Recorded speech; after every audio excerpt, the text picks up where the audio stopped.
নাহিদ ইসলাম হলেন একজন বাংলাদেশি আন্দোলনকর্মী, কোটা সংস্কার আন্দোলনের অন্যতম সমন্বয়ক ও বর্তমান অন্তর্বর্তীকালীন সরকারের একজন উপদেষ্টা। তিনি বৈষম্যবিরোধী ছাত্র আন্দোলনের অসহযোগ কর্মসূচিতে সাবেক প্রধানমন্ত্রী শেখ হাসিনার পদত্যাগের এক দফা দাবি ঘোষণা করেন এবং সফল হন। নাহিদ ইসলামের ডাকনাম ফাহিম। তার জন্ম 1998 সালে ঢাকায়। তার বাবা শিক্ষক, মা গৃহিণী। তার ছোট এক ভাই আছে। 2014 সালে ঢাকার বনশ্রী মডেল হাই স্কুল থেকে এসএসসি পাস করেন। সরকারি বিজ্ঞান কলেজ থেকে 2016 সালে এইচএসসি পাস করেন। ঢাকা বিশ্ববিদ্যালয়ের সমাজ বিভাগে 2022 সালে অনার্স পাস করেন। বর্তমানে তিনি একই বিভাগে মাস্টার্সের শিক্ষার্থী। নাহিদ বিবাহিত। আন্দোলনকারী ছাড়াও তার রয়েছে রাজনৈতিক পরিচয়। তিনি গণতান্ত্রিক ছাত্রশক্তির কেন্দ্রীয় নেতা। তিনি 2024 সালে 8ই আগস্ট বাংলাদেশের অন্তর্বর্তী সরকারের উপদেষ্টা হিসেবে নিযুক্ত হন এবং 9ই আগস্ট ডাক ও টেলিযোগাযোগ তথ্য প্রযুক্তি মন্ত্রণালয়ের উপদেষ্টা হিসেবে দায়িত্ব পান। 2024 সালে 16ই আগস্ট তিনি তথ্য সম্প্রচার মন্ত্রণালয়ের উপদেষ্টা হিসেবে দায়িত্ব পান।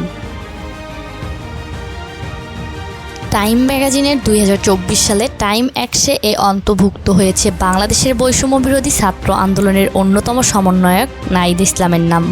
প্রতি বছর বিশ্বের প্রভাবশালী 100 ব্যক্তির তালিকা প্রকাশ করে বিখ্যাত এই সাময়িকা।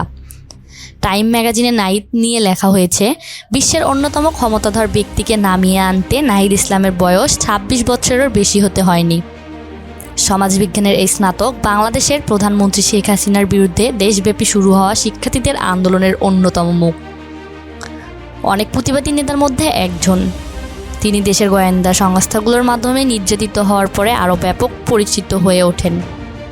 এর কিছুদিন পরই তিনি শিক্ষার্থীদের এক দফা দাবি পৌঁছে দেন, হাসিনাকে অবশ্যই পদত্যাগ করাতে হবে। টাইম ম্যাগাজিনে লিখেছে, নাহিদ ইসলাম বলেন, কেউ ভাবেনি তাকে ক্ষমতাচ্যুত করা হবে। কয়েক সপ্তাহ ধরে চলা বিক্ষোভের মুখে গত 5ই আগস্ট দেশ ছেড়ে পালিয়ে যান শেখ হাসিনা। ম্যাগাজিনটিতে আরও লেখা হয়েছে, তবে সবচেয়ে বড় চ্যালেঞ্জ হয়তো সামনে অপেক্ষা করছে। নোবেল বিজয়ী মোহাম্মদ ইউনূসের নেতৃত্বাধীন অন্তর্বর্তীকালীন সরকারের 2 জেট উপদেষ্টার মধ্যে নাহিদ ইসলাম একজন। তাদের কাজ ক্রমবর্ধমান কর্তৃত্ববাদী সরকারের 15 বছর শাসনামলে ক্ষয়িষ্ণু গণতান্ত্রিক ব্যবস্থাকে মেরামত করা। ম্যাগাজিনটিতে উল্লেখ করা হয়েছে, নাহিদ বলেন, আমাদের নতুন প্রজন্মের পালস বুঝতে হবে। বাংলাদেশের রাজনৈতিক দলগুলোর মধ্যে রাজনৈতিক সহিংসতা বন্ধ করতে হবে।